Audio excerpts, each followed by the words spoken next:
Hello and welcome. You're listening to episode number 54 of the podcast at the Crossroads of the Safe Network, right here at safecrossroads.net. I am your host, John Ferguson, the simpleton of Project Safe. Boy, things are getting complicated. We need some simpletons here. Not everybody can be a geek. I'm certainly not. But, this is important stuff. Acknowledgments to the sponsor for this program, MaidSafe, the company behind the development of the Safe Network, who's been working for, 13, 14 years to put this project out to the world. Is it open source, beginning to end? Check it out at MaidSafe.net if you want to find out more about the company. And if you have talents that would be appropriate to the MaidSafe, they take a good look and hire the right fits. So, this is really a cool episode. Honestly, I follow the Safe Network forum fairly closely, but the technical development and the speed of development of what's going forward with this network is getting over my head. I mean, that's what we have a simpleton for, is to try and grasp and see what's going on and communicate it. And I thought I had a pretty good idea, but we're getting into the technical areas here where things are really starting to happen. And so I haven't always known what to do. But just under a month ago, a couple of articles appeared on Medium and on the Safe Network forum written by someone I didn't have great familiarity with. His name is Jim Collinson. All right, Jim, straighten me out. Collinson. All right. Jim is the user experience, the UX and UI. All right. Well, I'm going to go ahead and just introduce you. Jim, introduce yourself for me. Welcome to the Crossroads. Thanks. Yeah, I'm a long-time listener, first-time caller, so this is exciting. Great. I'm a user experience designer at MaidSafe. Cool. So, I want to get into a little more about you in a moment, but I want to tell folks the significance of why I found what you wrote so important, and how I think we can really use your perspective to give a lot of people, both the hard technical people and those that are, kind of see the potential or don't see the potential, help them see the potential from all levels. On the basis of, how do we start to interface with technology, and specifically the Safe Network in this case. Jim, first of all, let's go ahead and since I've already kind of introduced you, let's find a bit about you. What background do you come out of, and what are you doing now? So my background's in the music industry. I started working in the music industry in about the early 2000s. I started a small record label, and it became a slightly bigger record label and an artist management company. And then I started working for a larger label, and that label started a music download, high resolution music download service. And then the music industry really is a lot about making products for people, both kind of audio, but also physical and predominantly now digital products. So this is where the user experience design starts to come in, and developing these products for people who like music, and then creating a whole download service that is for end users and for musicians and for artists and other small labels as well. That's kind of where I got a lot of my experience in doing this kind of thing. And then from there, I also started working for a parent company who were making open source network connected music systems. So doing design for that kind of thing as well. And that's how I first got this connection with MaidSafe. We were looking to tackle problems in the music industry of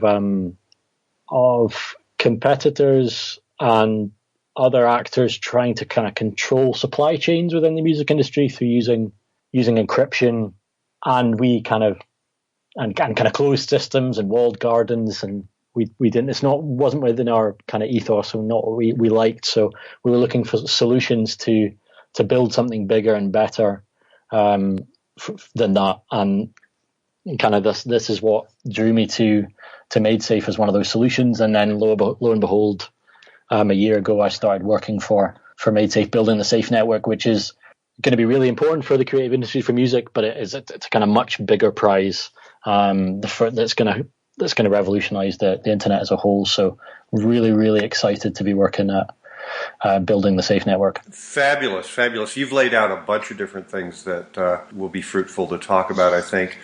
First of all, it really brings to mind that all of these various technologies, the intricacies, the bare metal, how it happens is all really, really cool and very important.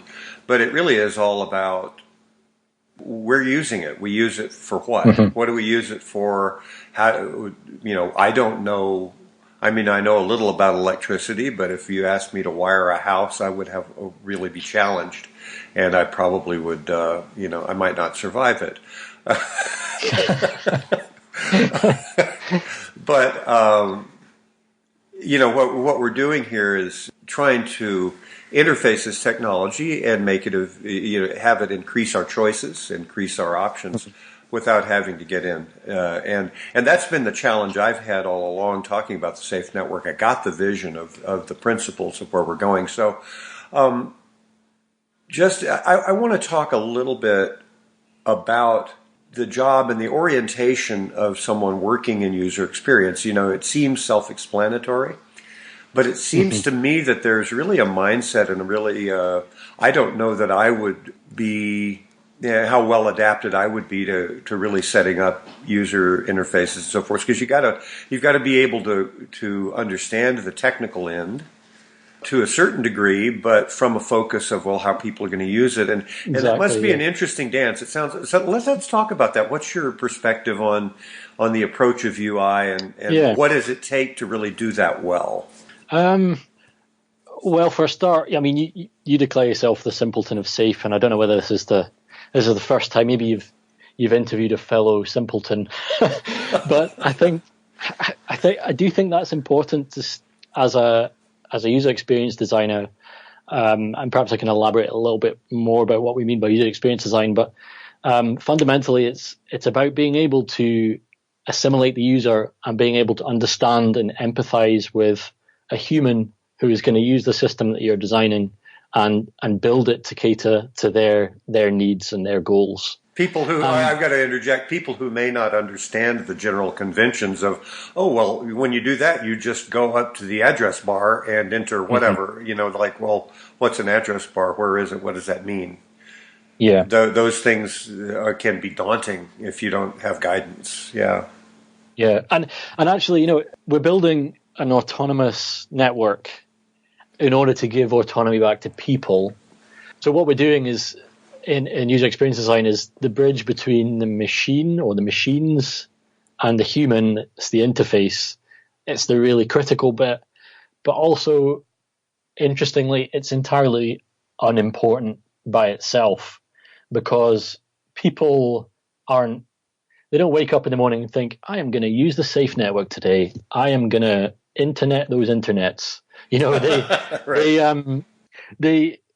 want to create things. They want to achieve their goals. They want to do things and that are not really related to the technology. It might be like, I want to listen to an album, or I want to help organize a surprise party, or I want to keep all my family's photographs safe. These are the goals, and the Safe network is just going to be something that enables those things.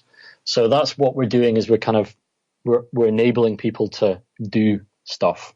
Well, and I think that, just to speak even more generally, that I really kind of want to probe, aside from the Safe network, what are the quality? I mean, I think you've listed it. It does take a simpleton's approach to a certain degree, and that's why I've been able to fill a niche, because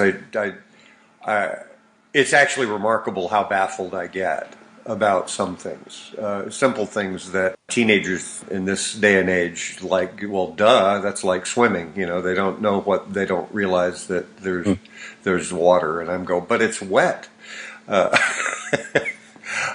So I'm sure that plays in, but in order to do that, you have to have a grasp of the functionality underneath, and I think that is why your perspective is so compelling. Your articles, which I will link in the show notes, they're about, let's see, Designing the New Internet, Safe Network UX Roadmap was the title of the first one, and I will link those. I found them very compelling because you seem to have a very good grasp of the functionality to a point.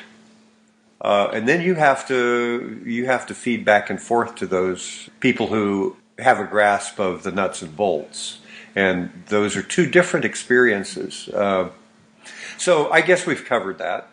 Anything else you think should be highlighted before we move on to getting down to nuts and bolts of the Safe Network? Yeah, well, but maybe just briefly, I'll kind of explain what we mean by user experience design, because often the immediate thing that jumps into people's minds when we talk about UX design or UI design is the kind of the very top layer, the kind of pretty sheen that goes over the top of the interfaces we use and how what they look like visually and what they feel like to use. And intuitively, being able to intuitively find what it is you need to do because it makes sense to you when you look at it. Yeah. Yeah, really that's incredibly important, but that's only just that's one layer of the whole pie, which is user experience. So it's kind of, if we think about it in layers, it's like the underlying layer at the bottom of it all, the foundation of it is the user needs and what a human is trying to do and what they want to accomplish. And then kind of on top of that, we've got a sort of functional spec, a feature set that the system requires in order to meet those needs.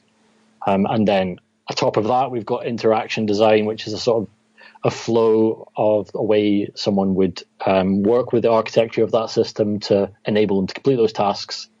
And then you've got interface design, the sort of structure of it, where buttons go, how I'm going to actually literally interact with the functionality.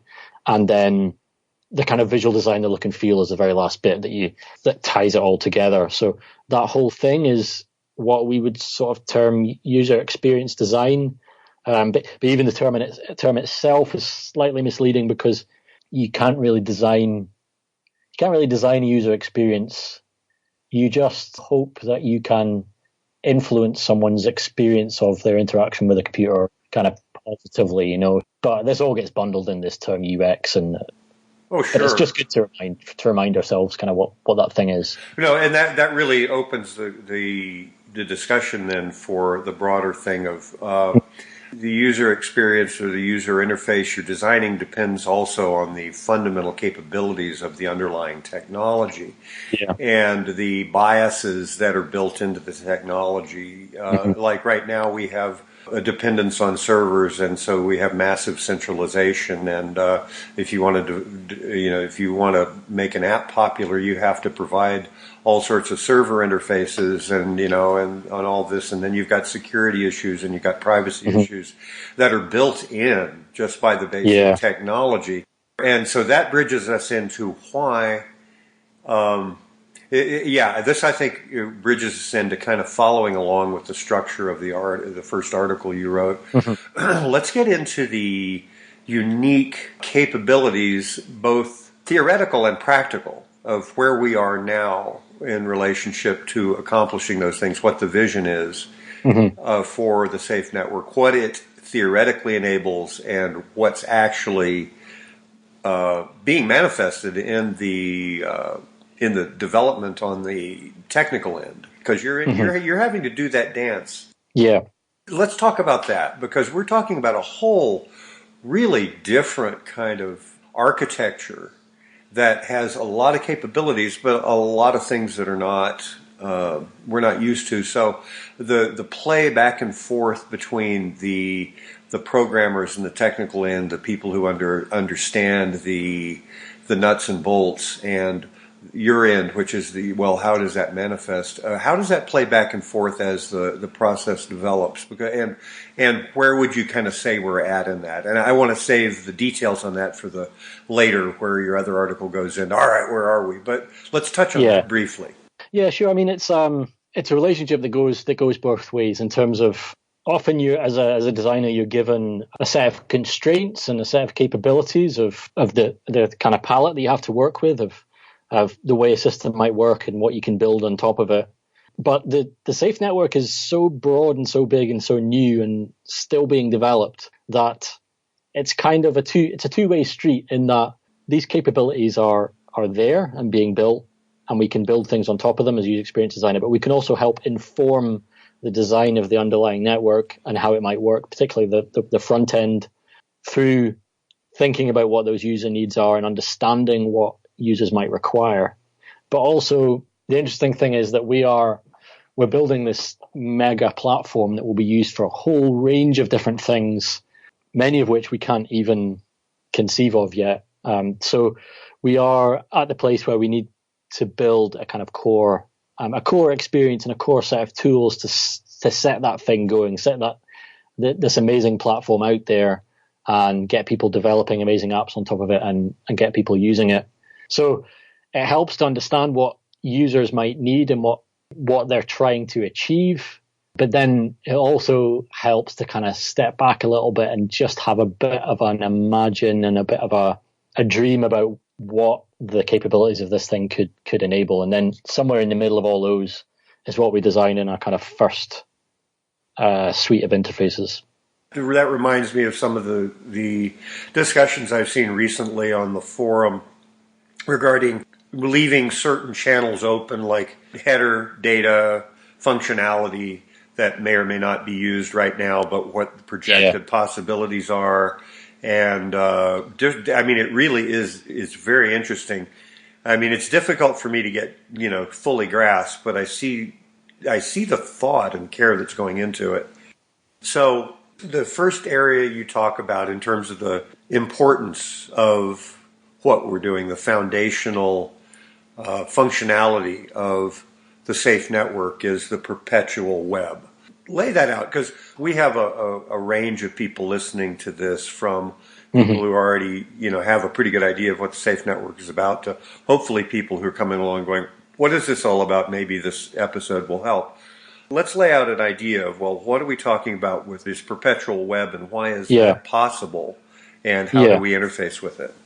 So, as I mentioned there, the SAFE network itself is so extraordinarily huge, and the things it's going to enable are so there's so many facets to it, and there's so many features that are going to be so useful and helpful and exciting for humanity that it's kind of quite difficult to unpack that all. And I struggle with fitting it all in my head. So even designing for this thing and building these features that we're all going to start using, it was really helpful for us to break this down into kind of manageable chunks and manageable milestones, so we can work on a subset of features, and then people can start playing with it and understanding how it's going to affect them and what they could make with it and how they're going to interact with it. So the first slice, it's not necessarily the foundation, it's just one slice of what this thing can do. I'm going to chime in. That's really important to realize that it's kind of like, it's not like, well, there's this and then there's this, because these things are interactive. They affect each other, and that's what makes it hard to immediately wrap your head around, because it's a pretty interactive vision. But one really foundational, I know that from the beginning, David Irvine had the conception of this perpetual, persistence of data. I think in your article, you refer to it as Internet Archive on steroids. So let's talk about that. So that's a pretty reasonable summary of what the perpetual web will enable. And when we're talking about this, we're talking about public data, by the way. This is data that people have chosen to publish on the network, like a website. We're not talking about private data that you want to keep private to yourself or just share amongst a few people. We're talking about publicly available data here. Okay. And on the SAFE network, all of that public data will be perpetual. It will last forever. And that's useful because if you think about the network as a permanent digital archive, it's all of humanity's data, and it's available to all of humanity. So because of the encrypted nature of the network and all that stuff you've covered with other people about how it works, this information will be available to anyone, and it should rightly be available forever. And to some extent, this kind of happens on the internet a little bit. but not really. And we have this amazing thing called the Internet Archive, which takes snapshots, little photographs of websites, if they've been highlighted and selected for that process. So it's not complete, but it's taking all these snapshots. So, and there is also this adage, isn't there, that when you put something on the internet, you have to kind of assume it's there forever. Except we can't quite guarantee that. So we're in this weird halfway house where sometimes a big corporation, like MySpace, for example, they just lose all this data, and all this music is gone, including lots of my music is all just gone because it's just not being maintained or accessible anywhere. Yeah, exactly. So what a shame that is, but also what a shame that it's not just built into the web by default, that there wasn't a way of doing that, and that's what the Safe Network enables. So yeah, and as you said, the getting into the weeds as to how and why, that's for a number of other. If anybody doubts that that's possible, or that actually the basic functionality of that is already functionally in place, or at least once so that network, when it launches, it'll be there. That's for other things, but I tell you, this topic is tempting because there's so many different directions we could go on. We could talk for 6 or 7 hours, and still then, to be honest, begin to cover it. The persistence of data and a kind of history of data and of sites, that's also just one aspect of the perpetual web as well. There's other aspects which are incredibly exciting, which is things like linked data, and what that will mean when information and identities and data isn't kind of siloed in apps or in domains or services anymore, but it's kind of free to span the entire network. There's some really cool stuff that's going to come out of that. That's pretty exciting too. But again, that's probably a whole nother. Well, I've done one or two podcasts that cover aspects of that, and that's linked data and even other very closely related ideas that are kind of inherent in the Safe Network. The linked data doesn't have to be the functionality of that doesn't have to be done just within that linked data silo. There's a basic functionality for doing similar things natively in the network. Mm-hmm. Good. You mentioned public data, but I think it's important to remember that private data is also perpetuated or for the individual. Yeah, of course. Yeah, anything you upload to the network will be there for you whenever you need it. It's not going away. But if it's private to you, you could choose to remove that if you wanted. But it's or you can edit it. But you can be assured that you pay a small amount of Safecoin to upload a bit of data once, and it is there for you to access forever. Right. That's huge. And you're right. We do cover many other things there. So let's move on to the next chunk here. Private communications. That's a neat little section. Tell us about how your views on that in regards to the user. Oh, you know what? I'm not sure that we covered this in terms of. Let's step back here to the perpetual web. How does that affect the user interface and user experience from your perspective in designing for that, as opposed to somebody doing different apps and so forth? We kind of glanced on it, but let's highlight that point. I mean, in terms of what we design, it means we have to think slightly differently about how data works, and there's a lot of thinking going on around that, and even just how we can start small and we can think about static websites. And if you're visiting a small website, you'll be able to see, or any website, you'll be able to bring up a history of that website, and you'll be able to see all the edits that have been made to that site over time, and kind of roll back through that site as it existed from version 1 right through to the current one you see in front of you. So that's going to be something that's going to be really cool. And people have got a flavor of that with Internet Archive, but this is automatic now on the network. So that's something pretty cool. But then the other side of it as well, if you are creating websites, if you're a web author, there are no servers on this thing. So there's nothing to configure, and it'll be as easy as clicking a button in the browser. If you can type an address in the browser and you can hit an edit button, you can just start adding some basic HTML and have that site published immediately or edited immediately. No more faffing about going to, GoDaddy or whoever to get a domain and configure a server and all of this. It'll be very straightforward and very quick. And that small site that you put up will be available for everyone, everywhere, forever. So that's pretty cool. Yeah, and that includes any immutable data that your site links to. You can count on that data continuing to be there. Whereas with current sites, you might link to some data that goes away. Yeah, exactly. But exactly. And there's different aspects when you link to mutable data. Then you might get some changes and so forth. But even those things persist if they're public. Yep, sure. Well, cool. Let's move on to private communications because we can make this a very, very long, longer than is easily consumable.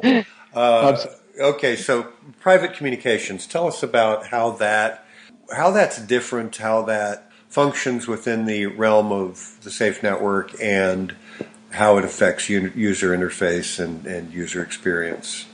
So obviously, the name of this milestone kind of encapsulates the main part of this thing is private communications that are secure, unsnoopable, and there's no reliance on any of these centralized providers like Facebook or Google or anyone like that. So if you want to have one-to-one, one-to-many communications, you can do that completely privately and securely. That's kind of quite easy to understand and to conceptualize. It's like as an alternative to many of the messaging apps or email, and it will be, this in itself could be considered a killer app of the network. But there's way more cool things than that having this serverless, amazing new internet with linked data, what it enables. So you're provided with a set of tools to communicate with multiple identities, be that kind of pseudonymous or your real identity or anonymous. And, this will be network wide as well. So the really cool thing about linked data is that I will be able to move from one kind of interface or one set of communications on one site seamlessly to another app and continuous the same conversation in a different place. Or I might have lots of little conversations going on like I have at the moment on the net, sprinkled around the place on different sites and messaging boards and everything. But I could have, by default, a feed of those things in one central location. I get to choose the interface that I want to use to send my communication, and then the person at the other end gets to choose the context and the interface that's gonna suit them, because we've got this network wide communications tools and linked data. So it's quite difficult what that might be like to inhabit that world, but I think really people are gonna cherish this linked data, this portable data, when they can use it, and when they can mash up all these different services to suit themselves. I think it's going to be really amazing. Yeah, I was about to say, there's this other aspect of that, but that's the next section, the next step in your progression of your article, which is take control of your data, because that really interfaces with what you're talking about of how you communicate on these different apps. But if you own or have control of your data, then you're not siloed. You created a whole thing on Facebook and you say, well, forget Facebook, I'm going to go over here to this other app. Well, you can't do that now because Facebook essentially at least co-owns your data. They have it. They can restrict. Yeah. You can't just port it over and say, I'm done with Facebook because I don't like the way they're interfacing. But if you leave, you can't then continue to communicate with people on Facebook the way you want. Yeah. So that interfaces between the private communications and the control of your data. So let's talk about that. Yeah. So often this term, having control of your data and portable data and giving people control of things, is a bit of a buzzword of the moment, and it's a bit of marketing spin, really, that companies like Facebook will use if they want to sound like they have reasonable future intentions about people's privacy. That was so diplomatically put. Spoiler, they did. So, even if Facebook were to, do the right thing and give people control of the data, if that was possible, what might that even look like in the current context of the web? If they just say, okay, here you go, hit this button and you can download all your data, terabytes of data that you have uploaded to Facebook over time, and what the hell are you going to do with it? Like you're not really going to have so much control over it, really. You're not going to be able to just take it out and plug it into another thing. But with the Safe Network, when we actually give you control over your data, something incredibly remarkable will happen. And the way I can try and describe it to people, because what's happened with where the web has gone over the past 10 years or so, is we've really lost this understanding, or the term app has become something completely different. Using an app to most people now means logging on to someone's server, logging into Facebook where I put all this data and then I log back out, when really it's kind of like we're going to be winding back the clock on things back to maybe, the late 90s, early 2000s, where all of your personal data, all of your stuff just existed on your hard drive, on your computer, on your desktop. And an app was a thing that I got on a floppy disk or a CD, and I just installed that on the computer, and I happily manipulated all that data, did what I want with it to suit me without really a care in the world by today's standards. And that's kind of what we're going to get on the Safe Network. You're going to have a little slice of the network, which is yours, which is like your little hard drive on your computer, which is you have control over. And these apps, like these Facebook alternatives or WhatsApp or Photoshop or wherever, these cloud, in inverted commas, based systems and these apps are really just going to be like a bit of software that you privately use to manipulate your data in the way you see fit. If you don't like that anymore, you're just going to go and grab another one and slide it over the top of your data and carry on where you were. Or maybe even you're going to move between those apps seamlessly to suit the context or the bit of work you're involved in.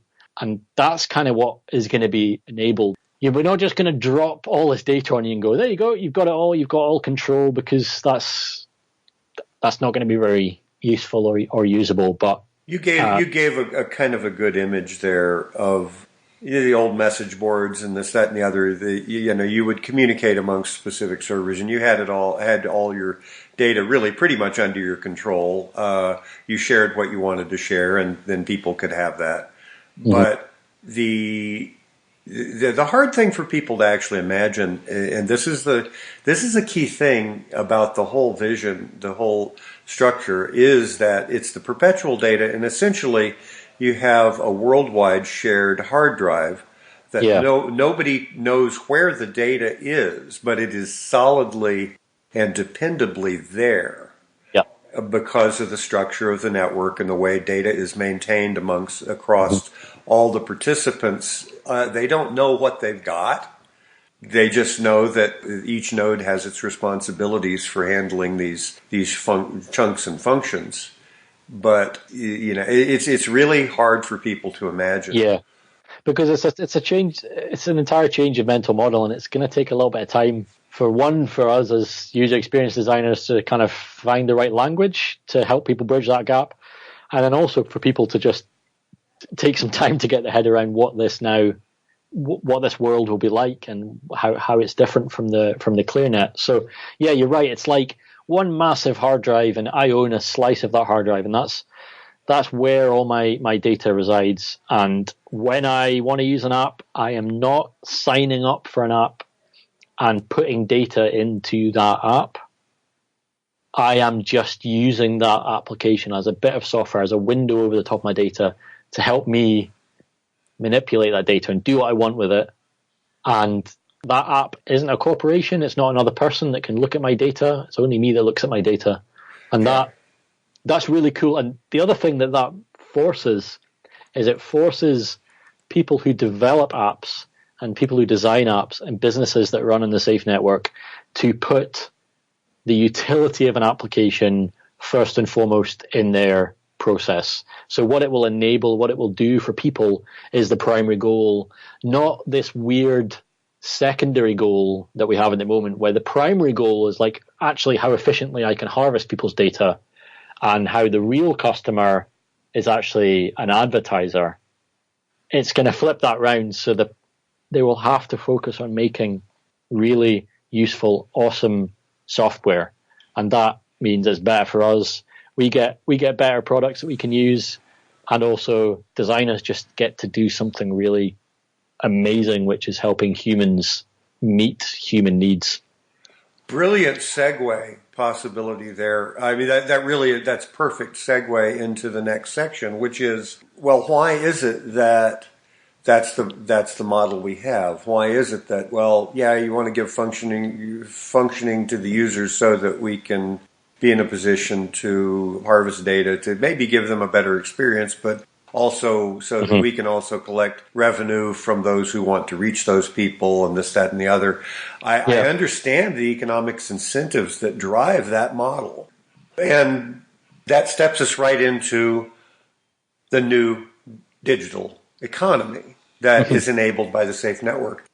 Let's talk about that and get that vision, because that really, while SafeCoin and so forth, I wrote the article on SafeCoin. The best thing to do is just forget about it, because at that time, especially, it was all a buzz about, cryptocurrency, and that's the main edge. Is like, isn't cryptocurrency amazing and remarkable? And so they're going to have this new coin, and it's all about the coin. It's really not. The SafeCoin is just a part of a whole different structure of interaction on a digital level, which becomes an economy. But anyway, let's kind of go there. And how does that enable the other things we've been talking about, like handling data differently and getting a new model for it?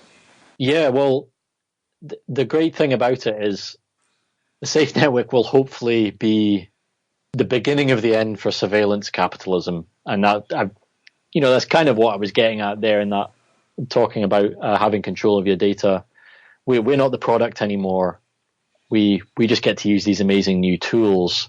And what the economy of the SAFE network enables is really like a circular economy, in that if I contribute to the network, I am rewarded for it. And if I want to use the network, I don't pay for it with my private data or being surveilled or having my data ripped off or being advertised to. I contribute in SafeCoin directly, so or indirectly. That's a really important thing, because anybody will be able to contribute resources to the network and earn SafeCoin, which they can use. Exactly. That's a really important factor. Yeah. And that gets into many other ins and outs and lots of conversations and debates, which, if you want to see lots and lots of debates on all of these subjects, go to safenetforum.org.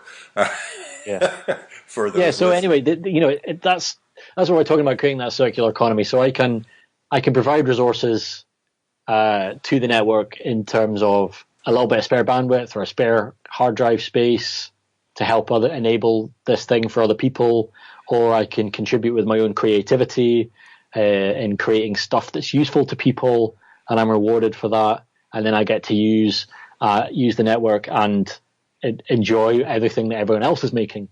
So that's how this thing is going to be powered and how it's going to run. But even if we just looked at it in terms of replacing some of the underpinnings of the existing internet, and in that I include cryptocurrencies like Bitcoin and the rest, like they're so difficult to use, right? And there's still a bunch of these middlemen there, which make it kind of scary and intimidating. So the beauty of having the structure that we have for SafeCoin and with linked data and with things like Safe IDs. I'm sorry if this is getting a bit too jargony. No, that's fine. You can hit on those things. People can investigate. Sure.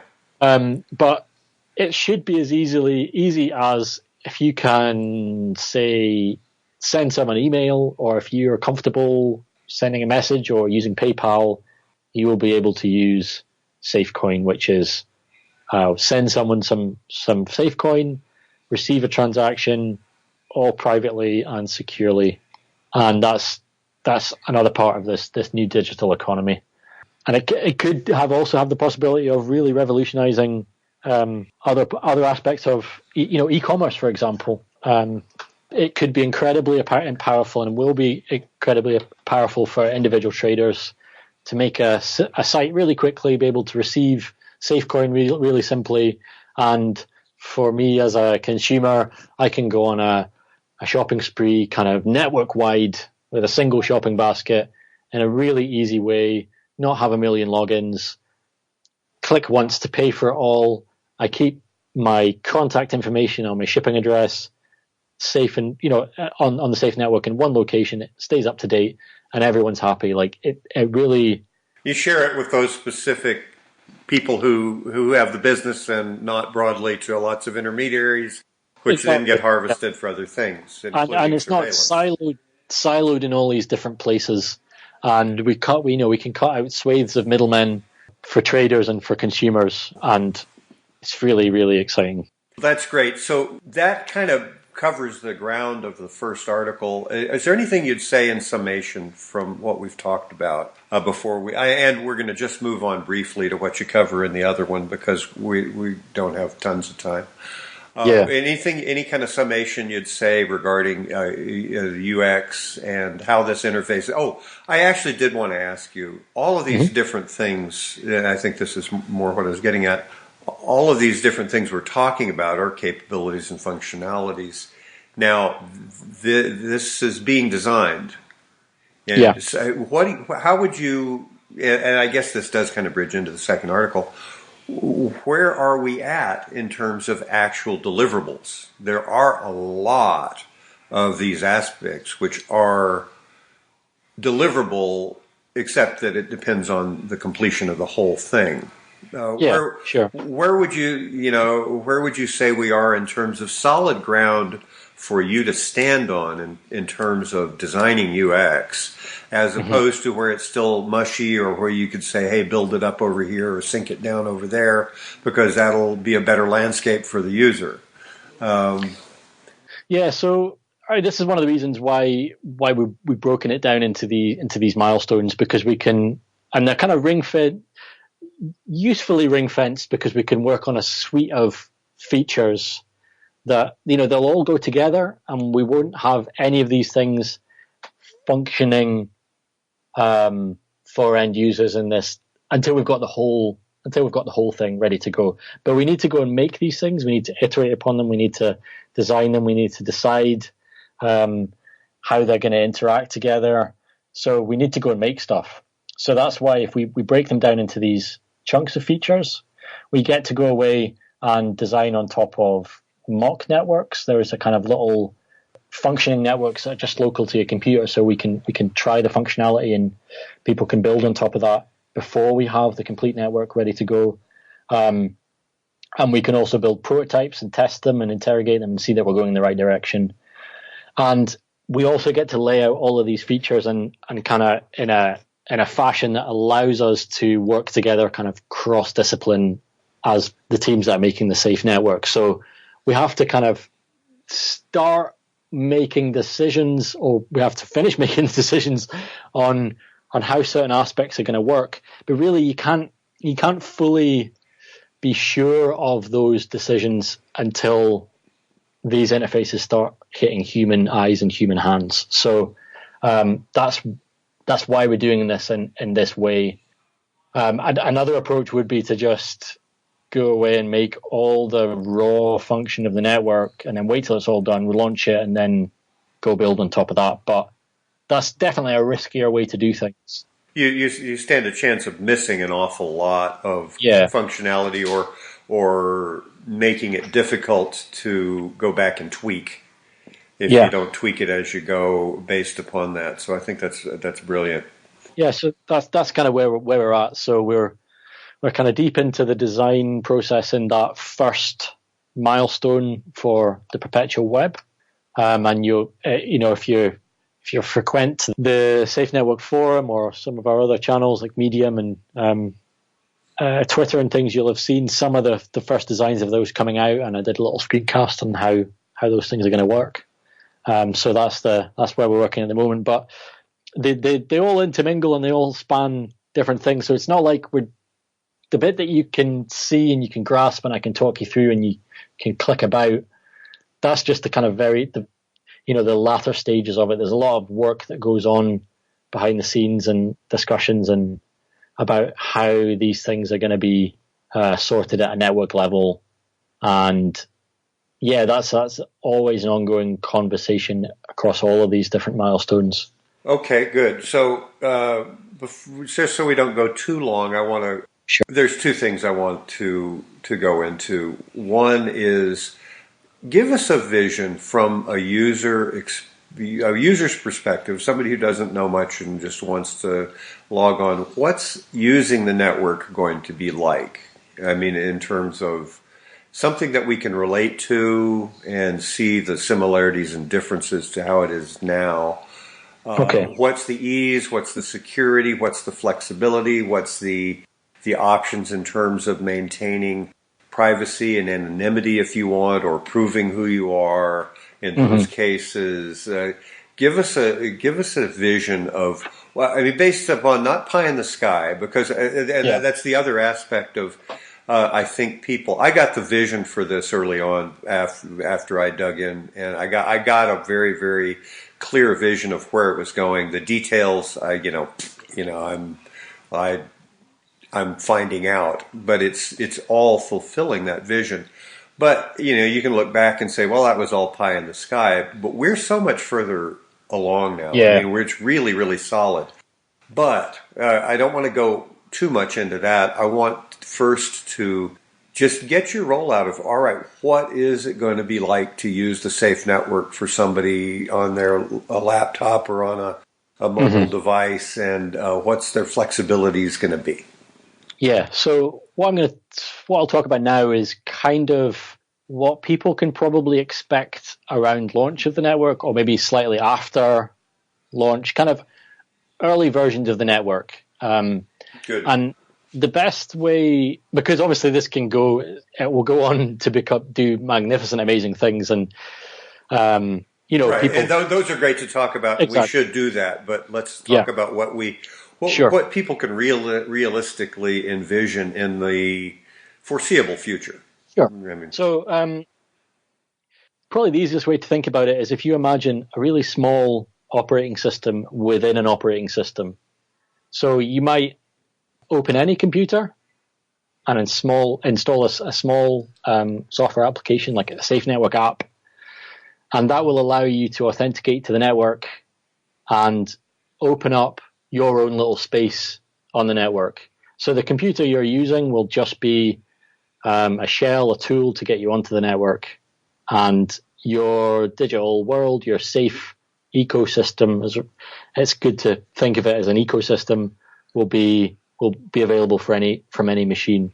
So you could run any number of apps. That they could be just simple websites. In that case, you would use a Safe Network browser, or they could be sort of native applications that you would install on your local machine that would utilize the Safe Network infrastructure. But you always know you've got that kind of gateway, that control over your access to the network, that if you log out of the network, all of that data is going to fold away safely into the network, and there won't be anything left on your local machine. So even the native app native program might stay on the computer, but all of the data populating it would be not. Will be on the Safe network. It Exactly. would be stored back onto the anonymous network. And then there might be apps in the middle of that which might be kind of web apps, like rich, dynamic websites, or kind of sovereign web apps that feel like native applications but are actually kind of web-based things. And there are lots of them out there. But your interaction with the network, you're not going to be logging into all these different apps and have accounts to remember.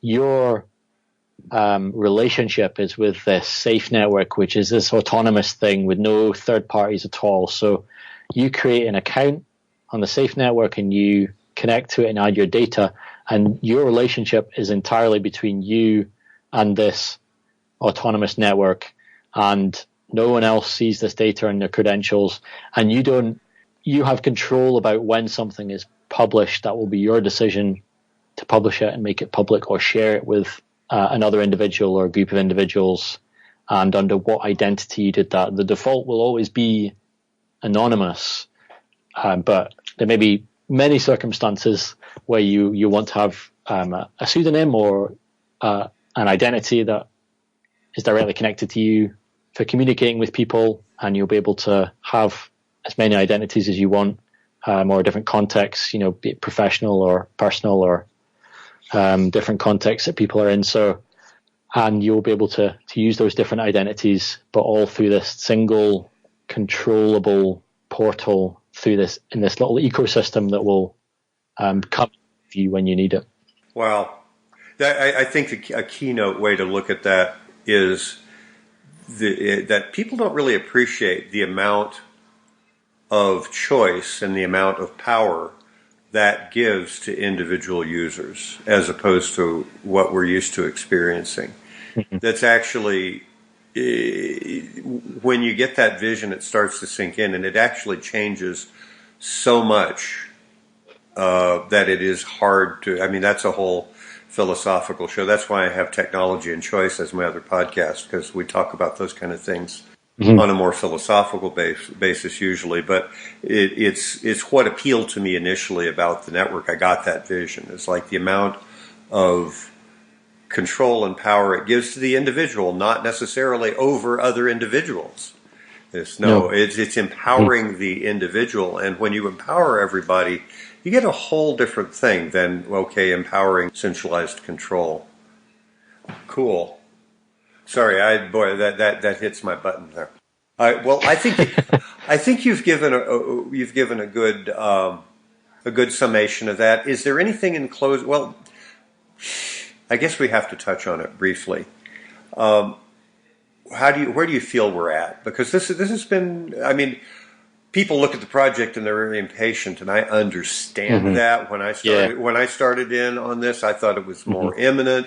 I started my podcast and it was, oh my God, it's coming. We better talk about it now because it's going to knock it, and I can't say that I'm, not, haven't felt some disappointment that it's not there, but as I watch the rich development of it, I'm not disappointed. But how do we deal with that, and where are we kind of sitting, and what can we anticipate? I'm not asking for, when in your opinion, when is this going to launch? Whoa. But where are we at in that process? And we are definitely in the latter stages, and really accelerating quite rapidly, and it's particularly exciting to be involved in it, I have to say. And it's not, I don't know, there are not enough hours in the day to be able to keep up with the speed of some of these guys that we're working with. So it is coming very, very soon. I don't know exactly when. Of course. I'm going to chime in because David Irvine, the founder and CEO and chief architect of this whole thing, in response to your second article, when it was posted on the forum, he posted a little video clip out of the Untouchables, but his comment was, "No messing around anymore. It's on. Yeah. It's on." That's it. So that gives some sense of it, and I'm not going to probe you for too much more, but we're still in Alpha 2. But we're getting very close to launching the next evolution. I don't know whether to call it Alpha 3. I think they're calling it Fleming.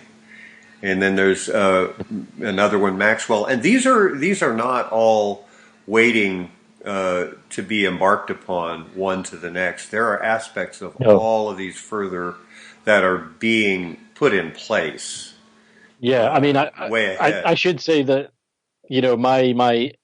my domain is very much on the front end and user experience. So, and things like Fleming concern, the entire stack beneath. So, I'm not necessarily the person to ask specifically about that. But what I will say is the scope of Fleming and what Fleming is going to be darn on close to a complete network. So, and the whole project right now has got a rocket on it. So we really are in that, let's just get this thing done. point. So I think we're gonna. It seems like, oh, we've been in Alpha 2 for so long, these things, but we're actually just it's ready to start taking off, is basically, I get the sense of that, but I'm impatient like anybody else, but the neat thing about all of this is I've known from the beginning that this was going to be done right. This is not slapshot. Oh, well, let's throw something out there because the investors expect it and we got to start getting some revenue and blah, blah, blah. No, the vision is to do it right. So. Absolutely. That's cool. Well, in closing, is there anything you'd like to highlight or point out or share, or something we haven't talked about that you'd like folks to think about?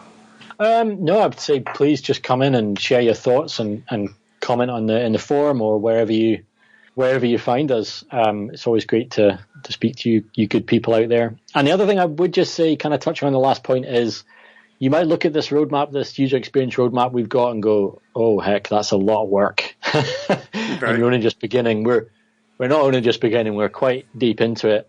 And also, it's not like we're waiting for all of these things to launch the network. They're all coming in parallel. Many of these features will come after, or just after launch. So, well, the other thing is, so many of these things are interdependent. Exactly. So that you can't say it's done until so many other things are done. But as we start getting the dones on these things, they're gonna the progress is gonna snowball. So okay, well that's done package, and we're gonna see a lot of forward progress, I think.